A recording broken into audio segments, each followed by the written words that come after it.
Hi, this is Ayman Fath, Nick Williford, Hermanos Berlakis, presenting case 300 for the Manual of CTO Interventions. Many thanks for reaching this milestone. 300 cases, it's been almost 9 years, 2017, when the first case was posted. It has come a long way, and thanks to all of you who made it possible, and to all of you who found it useful and provided us good comments on how to improve it.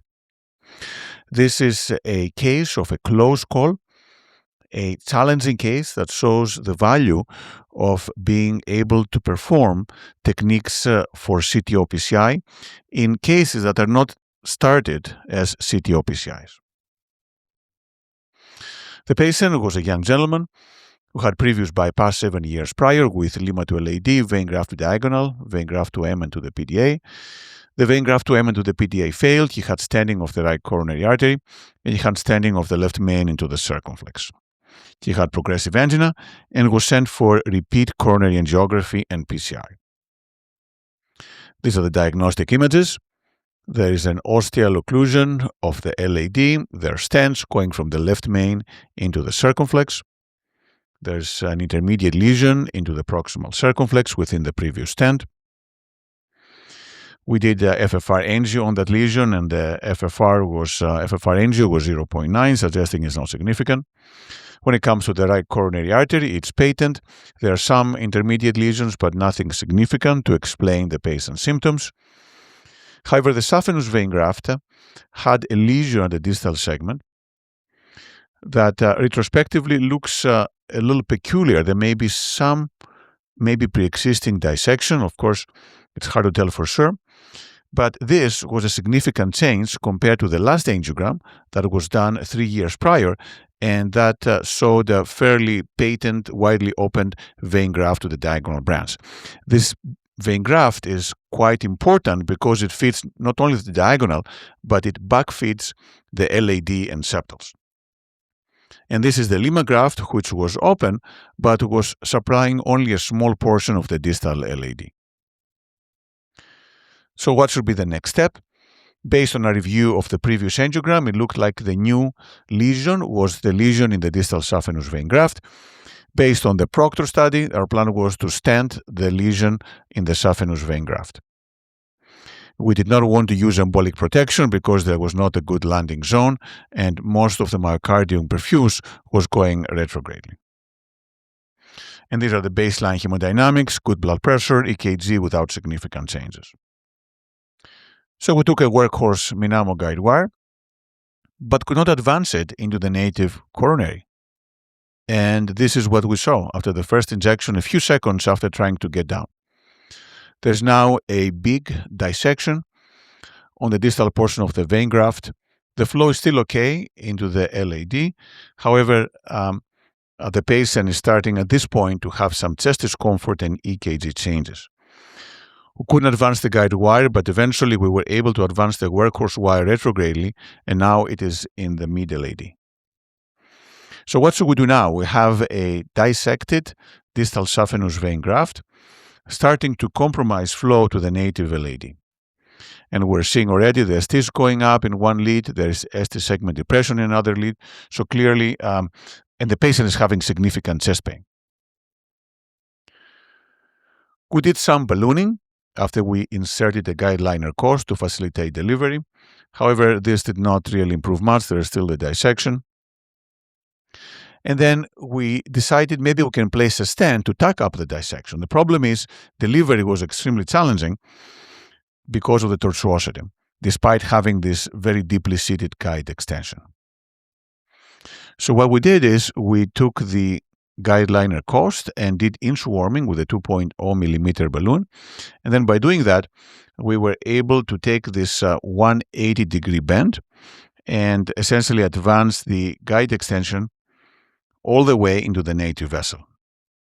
So at this point, we felt pretty good that we would be able to deliver a stent because now we literally had the guide extension all the way inside the native vessel. And sure enough, there's a drug-eluting stent and is deployed in a U fashion in the native and to the vein graft. The problem is when we tried to deploy it there was watermelon seeding, possibly because of the size mismatch. This is a very large vessel, 6 to 8 millimeters or even larger, and this is probably a 2.5 to 3 millimeter vessel. And what happened is that the whole balloon watermelon seeded, came back, and the stent was deployed actually in the saphenous vein graft. You might say, well, no big deal, we can still get sealing of the dissection, but unfortunately, no, we still have uncovered dissection. There's still some impact on the flow.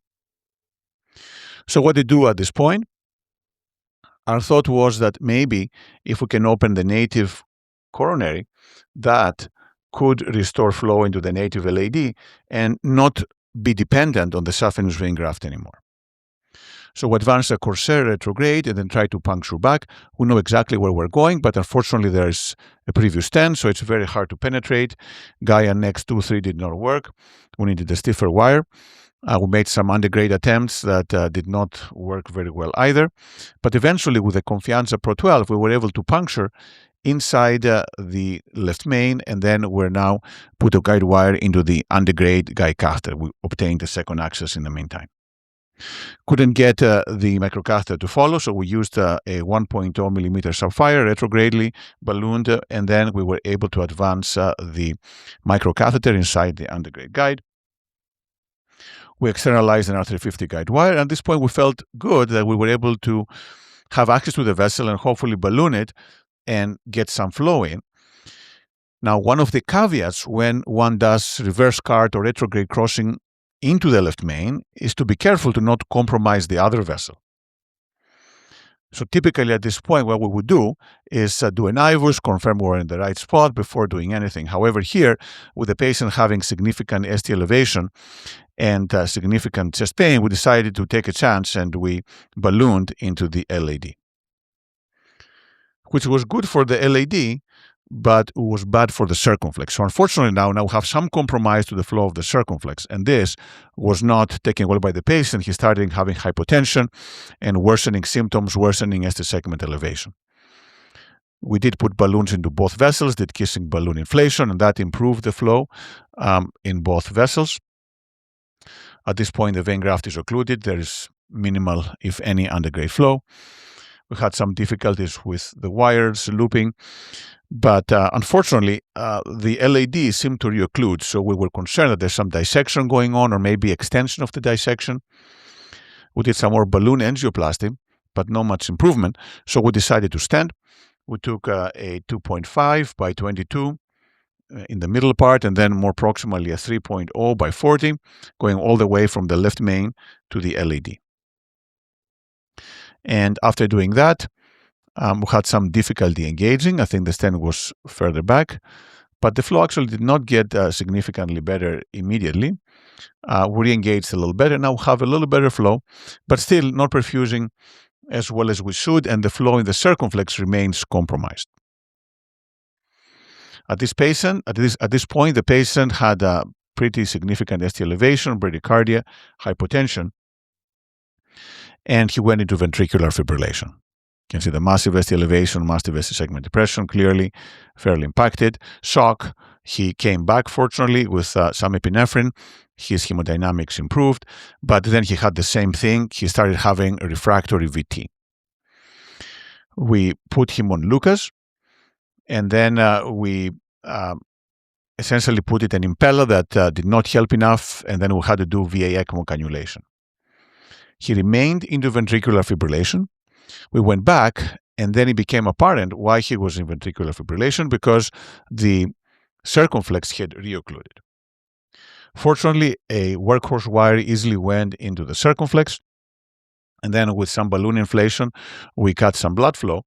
And after we did this, we were able to successfully defibrillate the patient, but he remained with significant ST segment elevations. And he continued to have intermediate episodes of ventricular fibrillation, and the question is why. And at this point, what we observed is that there was before another branch, another ramus branch coming off at the proximal LAD left main bifurcation, and that was not there anymore. So we took a polymer jacketed wire, and sure enough, there is a branch. It's a fairly large ramus branch, and that helped. And once this happened, then we stopped having recurrent episodes of ventricular fibrillation. What we noticed also is that we had not stented all the way to the distal diagonal branch. So we used a Sasuke dual lumen microcatheter and another guide wire, and then we were able to advance it into the distal part of the diagonal. And after we did that, then we placed an additional drug-eluting stent across the touchdown of the dissected SVG, and this provided good flow, so now we have better flow going into the diagonal branch. However, we were not happy with the proximal circumflex. We think that the guide wire coming from the LAD likely re-entered mainly in the left main, and we had a tissue flap that was causing the circumflex to occlude. So we decided to stent into the circumflex, 3.5 by 24 millimeter Megatron, left main into the circumflex. And after doing this, we did intravascular ultrasound that shows that the stent is fairly well expanded. When we come closer to the left main, there's a lot of material coming, and that could be likely the stent protruding and the tissue protruding from the LAD. But the flow was significantly better.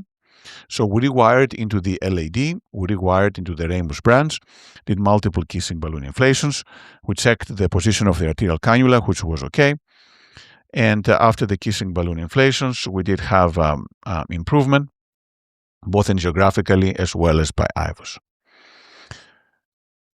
Then we did a final flaring using a 4.0 by 20 millimeter balloon all the way in the left main to make sure we have enough a position of the stent struts against the aortic wall. We did try to use an ostial flask balloon, but unfortunately we could not deliver it into this vessel. And this is intravascular ultrasound at the end.